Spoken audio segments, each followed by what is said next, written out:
ताल में चवन्नी चमके बागों में अनार हो। समधी अपन बहिना बेचे गाजीपुर बाजार हो।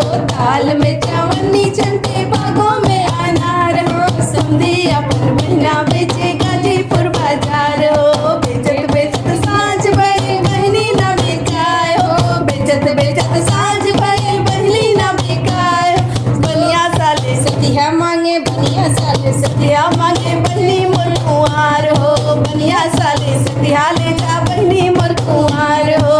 ताल में चवन्नी चमके बागों में अनार हो।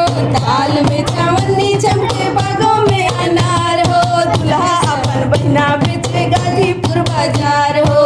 दुल्हा अपन बहिना बेचे राजापुर बाजार हो। बेचत बेचत साँझ भइल बहिना ना बिकाय हो। बेचत बेचत साँझ भइल बहिना ना बिकाय हो।